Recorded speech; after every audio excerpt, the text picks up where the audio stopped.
Pluto, what's up? Hey, what's going on, guys? Hey. You guys see Planet of the Apes this weekend?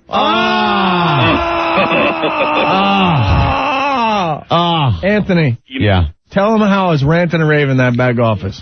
Yeah, when I walked in. Pluto, I freaking hated it. Right when I walk in the office, Rick goes, "Did you see Planet of the Apes?" And Opie just starts screaming, "Don't get me started again!" Sucked! It just occurred to me that the gorillas in Planet of the Apes are actually smarter and more civil than Mike Tyson. There you go. Yeah. And the Charlton Heston scene? Yeah. See that? I wanted to cry. I don't need a gun message in the middle of my movie, thank you very much. Even if it's being delivered by an old Charlton Heston ape guy. Oh, my God. When he said that line, I wanted to cry. Damn them. Stinking humans. Damn them all to hell! And the comic relief where it wasn't needed just felt like Star Wars all over again. Does Tim Burton show his cute little movies to his friends before he decides to, release it to the world? Dude, but he's the type of guy that no matter who he showed it to, they would go, "Oh, my God, that's great, boss." The only thing that saved that movie was Tim Roth and the special effects. Mark Wahlberg cannot carry a movie if it had a handle on it. I said Mark Wahlberg couldn't carry a bag of groceries. He was horrible. The only thing was the special effects. He was the worst, man. Tim Roth was good, but he was constantly looking through his eyebrows. He always had his head down. He was looking out of the top of his eyes the whole time with that voice. Right. He was really good. I love you, honey bunny. He was really good. Okay, this is a robbery. But the new Nova? Yeah. Even though it wasn't based on... No, that chick is hot. She should have been naked, though. Should have been more naked. For my $8.50, $9.50, whatever I'm paying for a movie these days, she should have been topless. At the end, she kind of looked hot. I'll tell you, though, the movie, very disappointed. I liked it because I like Planet of the Apes. I liked the makeup. I liked the... some of the special effects as far as them jumping around and stuff. It was pretty cool. But there was no story to speak of. Horrible. Just like nothing going on. Right. And the ending, I was just like, now people are screaming, "Shut up, don't say." It was just retarded. They've talked about it in the news, not giving away the ending, which I won't do, don't worry. But they call it like a Twilight Zone type ending. Let me tell you something right now. What? If I get worked up enough, I will. No. Because I'm that pissed off. People will tune out. No, and I'm thinking I need to give away the ending to save these fine folks some money today, Anthony. No. Holy S. Why couldn't Tim Burton just take the original Planet of the Apes and followed it line for line and just made it cooler with special effects and better gorilla costumes? He thought he could revisit it and do a better job just making a completely new movie, which I don't disagree with. I think that could have been cool. But there was nothing, and there were so many loose ends, it was ridiculous. We both said it. We both said this. It was Back to the Future with apes. Back to the Future. It was Back to the Future with apes. I mean, you talk about... Look, time machine. I could give Marky Mark was Marty McFly. Marky Mark, Marty McFly. Senator Thade, Tim Roth, was Biff. He's Biff. Yeah. He's Biff. The actual ship was the DeLorean. That was your DeLorean. This is it. Come on. Bring me the spaceman. Never said in the movie. I know. Well, Marky Mark, you're going to have to work your space pod up to 1.3 thousand gigawatts or gigawatts. It's called megawatts, and it was 1.2. 1.21. It was Back to the Future 2. The ending of it revert to Back to the Future 2, where Biff has to go back to 1955. He stole the time machine, the DeLorean, goes back to 1955, changes history, so that when Marty McFly comes back from the year 2015 and goes back to 1985, it's a different 1985. Thank you. There's your answer. Whoever saw it and toiled over the ending. That was the ending. And it's nice to know after 400 years you can just dust off the inside of the spaceship and get valuable information from it, even though the outside, the spaceship is like a petrified forest now. It was so weathered and petrified, yet the sliding glass doors worked. Right. You get a storm and your back door sliding glass door doesn't work because there's sand and dirt in it. This thing's been sitting for 400 years or whatever it was. Hey, they just dusted it off and it's ready to go. He didn't even dust it off. He shoved his hand in a little thing. What about the part where he's just dusting off the control panel? The monitor. That was great. He's pulling chunks of rock off of the face of the monitor so we could see the computer readout. Great. That's good. That's good. I spill a rum and coke while I'm on my computer and splash a little on the screen. That's still there. It's still on my screen. This guy's got rocks growing on his monitor. Tony. What's up, guys? Hey. $70 million, my ass. Well, that movie made $70 million over the freaking weekend. It did make $70 million. I saw it in Huntington, and I'll tell you, everyone left the theater like no one. You can tell when a movie, is disappointing when people just walk out. That's why they did that ending. So you were too confused to go, that sucked. Like no one walked out going, that sucked. You walk out like you just got stunned, or you just got like gassed or something. Everyone was just like, huh? What? And then he went, but then. Major Nelson, he came in, but then all of a sudden he's back. But who, how did, you're all confused. You're too confused to say, that sucked. Here's a sign when you know you're in a bad movie, when you constantly go to the person next to you that you went with and say, hey, are you awake? Did she steal your blankie? The only good... Guys, one more point? Hold on. I couldn't bring the blankie because, it's the first week of Planet of the Apes. It was packed. Yeah. My late night movie was packed. Couldn't bring the blanket. Yeah, every theater was packed. Go ahead, Tony. Dude, two things. The only thing that made it worth it for me was the human chick with the big bobos, man. They should have got her in sexier outfits. Should have got her wetter with the gorilla was spraying down Heston. That would have been nice. They should have had the famous hose scene with that girl. Hose him down. Dude, they didn't treat him as badly as they treated him in the original. Hey, Ope, in your theater, did they pull an Animal House? Because food was flying at that effing screen, man, and we pulled an Opie on the way out. We ruined it for about 5,000 people waiting online. You tools. We're like, F all of you. The movie bit. All right, cool. Thanks, later, Tony. fellas. It was thank God for Chris Christopherson's pivotal role in the movie that really changed the face of the whole movie. What a useless guy that was to have in there. He dies and no one cares. No one cares. No one cared. You didn't figure out who the hell he was. I think he was the hot chick's father. Yeah. But was it? Yeah. She didn't seem to care that he died either. No one cried. No one cared about anybody. And who was the Zira character? Oh, what's her name there? Here's something. Can you explain why she wants to help the humans? Janet Jackson. Yeah. Whatever. Yeah, why? But she seems to be some type of animal activist, like we have here on Earth. But once you explain, there are some humans that don't like it the way we treat some animals. So there were some apes that don't like the way they treat humans. But explain why, how, who exactly. They could have went a little deeper with that. Maybe there's something that happened in her past where she has this sensitivity toward humans or something. And then they had him as house servants, but then they had him as animals, and they were treating them like dirt, but then they had them in their house, handling their food. I didn't get that. Dave, what's going on? Hey, guys, what's happening? The movie blew. I thought so, man. I knew it was going to, though. Hey, I'm telling you, dude sitting in front of me fell asleep. He was actually snoring. It was a riot. A lot of people were asleep in the theater I was at. And how come the woman that was the human rights activist, why does she have a British accent? What was up with that? I don't know. I mean, weak. Just totally weak. All right, thank you. Sorry. I hear Big Kev's question about Planet of the Apes. Oh, where are we going? Big Kev. Hey, what's up? Now, I finally saw it. Uh-huh. What's the question? Where'd the horses come from? See, a lot of people had these, little loose ends. There were horses.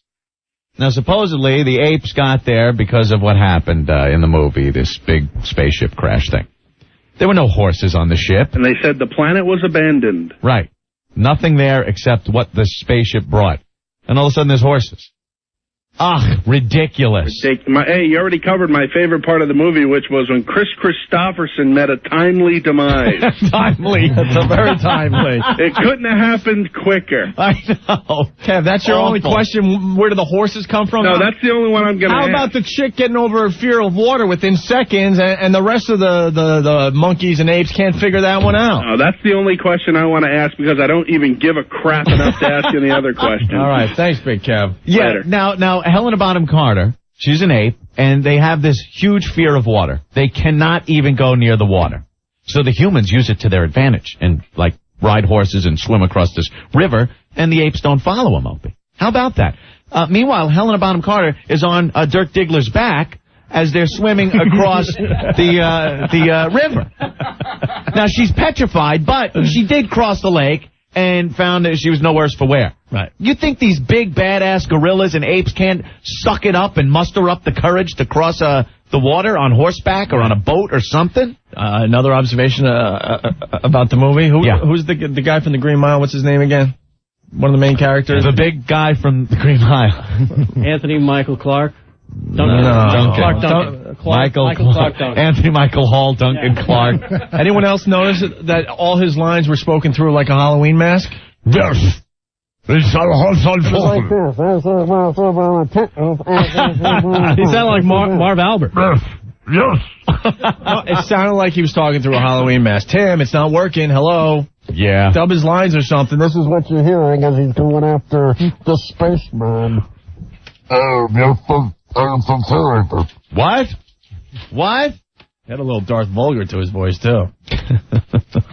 Awful. Ridiculous. Awful movie. Awful. Like I said, I just like the fact that it was Planet of the Apes and they updated the costumes and the makeup. Rick loved That's it. Rick loved it. Rick, you will know Rick will love every crappy movie. I didn't say I loved it. I said better than I thought it was going to be. You liked because it. everything going into it said this is going to suck. Stinky so when you go liked there it. expecting for it to suck and it doesn't really suck that bad. Get Stinky in here, too. Earl liked it. Earl liked it. Earl liked it. With all the cheesy lines, can we all just get along? And then the original Planet of the Apes lines that they incorporated in, where Michael Anthony Hall Duncan Clark guy says, "Get your stinking hands off me, you damn dirty human." Yeah. Don't So rehash cheesy, it. And man. Charlton Heston laying in his deathbed, damn them all to hell. And then he just croaks right there. Damn them, damn me, you, them all to hell. What am I, an ape? The funny thing is, I've aged so badly they needed no makeup. I look like a goddamn monkey. My line sucked. That was awful. I didn't need a loincloth in this one, for my scrotum looks like a loincloth, so stretched and weathered by time and gravity and the elements. Look at my yam bag. It looks like rawhide. Yuck. I get a scene laying in bed. Great. Ooh, thanks for throwing me a bone, you tool. And why did I have to give an anti-gun message? Everyone knows I love guns. Humans, their intelligence goes hand in hand with their cruelty. Didn't Dr. Zayas say that to me? I'm no I remembered that, and I'm senile. What movie was this? Oh, yes, Planet of the Apes. I thought it was the remake of Omega Man, and I was saying, why am I wearing a monkey mask? People! Soylent Green is people! Soylent... What? Oh, sorry, Tim. I thought it was, Ben-Hur. Oh, that's from... What? Where am I? How many laps on this chariot do I have to make it? Damn you! Damn you, Tim Burton! This movie sucks! Damn you to hell! Let my people go! Oh, wait, I'm an ape. That's stupid. My people are free. I had Nova in the original. Nova. I taught you to smile. She was on the back of my horse, giving me the reach around. And now look at this one. I got nothing. I lay in a bed. I talk about a gun. And I talk about it like I hate guns. I love guns. From my cold, dead hand. Yeah, did anyone else notice Paula Abdul's cameo?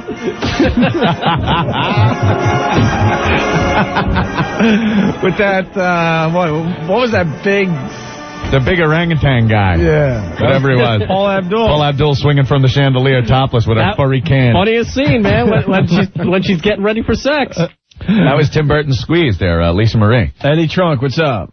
What's up, guys? I just had to Saturday Night Rocks. What's that? Saturday Night Rocks. Absolutely. What's up, Eddie? I just had to tell you, I'm a huge Planet of the Apes fan. Who would win in a fight, Planet of the Apes or Kiss? What? I just want to know who would win in a fight, 4 of the Planet of the Apes or Kiss with their superpowers? I don't know. That would make a good movie, I guess. Maybe that'd be the next Kiss movie. I don't know. But I had to tell you. How does Whitesnake fit into this whole Planet of the Apes thing, Eddie? Listen, I came in Saturday, and first of all, Earl told me he loved the film, and I had just come from seeing it. I couldn't believe what I was hearing. Earl, why did you love the film? It made Earl feel empowered. What? Earl, why did you love the film, really? The whole movie's a goof. If you walk in with no expectations, you'll love the movie. Oh, great. You walk in with no expectations, everything rules. Yeah, exactly. I mean, that's the dumbest statement I ever heard. When I'm plunking down 850, I don't go to the theater with no expectations. No expectations. I'm expecting an effing lot. Anyway, when you have an original movie, you expect something. This when is you Planet of the Apes, my friend. I've been waiting for this for years. That's how Earl talks to the boss. When you have no expectations of what I do, I rule. So maybe he just looks at his movies the same way. Then you do it. Come on, Earl. No expectations. It's Planet of the Apes. It wasn't like some movie you didn't know, what it was going to be about. I wasn't expecting any deep, heavy movie. I was just going and watch it as a goof, and that's what I did. And I had a good time. A goof, Earl. It was 32 years people waited for this. For this goof. No, what are you with talking no about, expectations.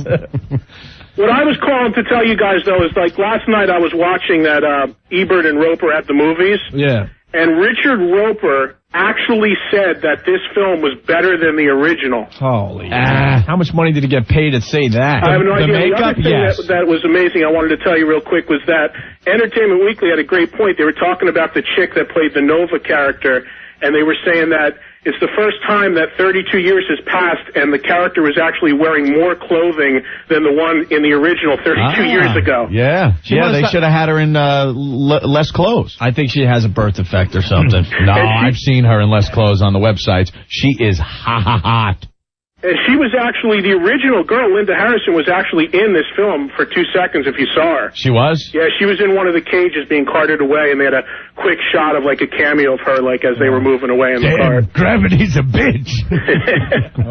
Eddie Trunk, how did Ronnie James Dio like the movie? I don't know, man. I'll see if I can get back to you on that. All right, man. Thank you, Eddie. See you guys. Eddie Trunk does Saturday Night Rocks here in New York. That's right. Does a good job at that. Earl.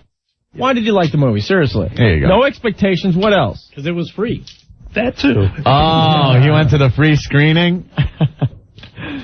Free, like my people. Let them go. Jay, what's going on? Free them from Pharaoh. Yeah. Hey, what's up? Hey, Jay.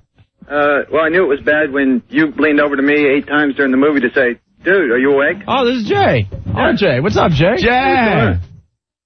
Oh, that chick was hot, man. Yeah. Well, she was smoking hot, but Mary Pickford used to have more lines in her movies. A Mary Pickford reference. Holy Jesus. Do you actually consider that, part of a resume? No. Don't you have to speak? No ass. I had a problem with Chris Christopherson, too. Yeah. I don't think that was scripted. I mean, you don't have a big star like that dies in the first 20 minutes. I think he realized the movie was so bad he just killed himself right then and there. He ran into the ape. Right. No, you're supposed to keep running with your people. Nah, screw this. No, I want out of this mess right now. I got one more problem. Yeah. If I'm not mistaken, did that orangutan ape not have ice in his glass? Ice, yes. He had ice He in was his glass. tinkling ice in the glass. Where did that come from? Same place the horses came from. They didn't have electricity, right? No. Yeah, so how did they make ice? Yeah. And there wasn't any snow-capped mountains there. No. So I had a problem with I that. think they did have electricity in the kitchen. It It was all lit up, but you didn't see any fire torches. No, I saw like torches when he cut that one lamp down or whatever it is. That big chandelier thing, it burst into flames. Wait, was that electric, though? I don't think so. No, it wasn't electric. No. It wasn't. No. So, all right. Just 4 small problems. If they had electric, they wouldn't need those big dopey locks on the human cages with the big dopey key that Dirk Diggler could pick with his schlong. In 2 seconds, he was through that one. All right, Jay. Take it easy. Hey, there he goes, Jay. Buddy Jay, look at that. Him checking in. It's like the old days. Matt, what's going on? Hey, Matt. Matt? He has a good point, but all right. He says, how the hell did they become gorillas when they all started off as chimps? Yeah, well, I guess they had some baby gorillas on the and orangutans on the big ship. And they were genetically altered, Opie. That's how they went Back to the Future. Back to the Future with apes. I'm telling you, man. Dirk Diggler. Wanna go back in time. We have to take our first break, and we could continue a little bit on this. I haven't seen one good movie this summer. Well, put a wire on the clock tower. Yeah. I am 0 for like 6 at this point. You hate every movie. Mummy Returns, Blue. I like the Mummy Returns. I like the Mummy Returns. Except for the kid. Blue. Didn't like the kid. I like that. But you liked Memento, right? Planet of the Apes. That was a summer. And Rick liked chocolate. And Rick liked the chocolat. The chocolat. Which is the French title for Planet of the Apes. The chocolat. James, you're next on the Opie and Anthony show. What's up? Hey, what's up, guys? Maybe you could explain this to me. Yeah. They crash on this unknown, desolate planet, right? Yeah. And then Mark Wahlberg, whatever, he goes back to Earth. It's a completely different planet. How come there were apes there? How did that other planet, get affected? Hey, dopey ass. Didn't you listen to my Back to the Future 2 analogy? But it's a different planet. He could go back to the future. He'd be on that same planet. No, he wouldn't. He flew back to Earth. He went through time and space. He went to back to Earth. Read Back to the Future. They explain so then he gets Planet to of the Earth, Apes and there's like a million humans all over the place. No, there's apes, you douchebag. Because Thade got there first. Right Back to the Future. Thade's Biff. Right, so he's Marky Mark, Dirk Diggler is Marty McFly. That's it. That's all you got to know. We explained the pods, the little space pods, is the DeLorean. It works perfectly if you use that. Adam, what's up? Yo, all I want to know is I want to thank you guys. Why? About a month ago, O&A, you guys said that this movie was going to be released late. It was going to suck. You guys said Pearl Harbor came out Memorial Day, and then I don't know what came out the 4th, and you guys said this movie was going to bomb, and I'm glad I listened to you. Dirk Diggler, you have to get to the Enchantment Under the Sea dance. All right, I'm going to go listen to myself later. Dirk Diggler. We're trying to find someone that enjoyed the movie, but so far... You should have just smacked people with his Dirk Diggler big, huge junk that he pulled out at the end of the... Boogie Nights? Just start smacking the apes around with this junk. Dirk Diggler. How bummed are the girls when they finally get Marky Mark in bed and realize that was a prop for the movie? Marky Mark. What happened, Marky Mark? Marky Mark, what happened to your junk? I saw the movie. It looked huge. What happened, Mark? You got the Irish curse, Marky Mark. Brother.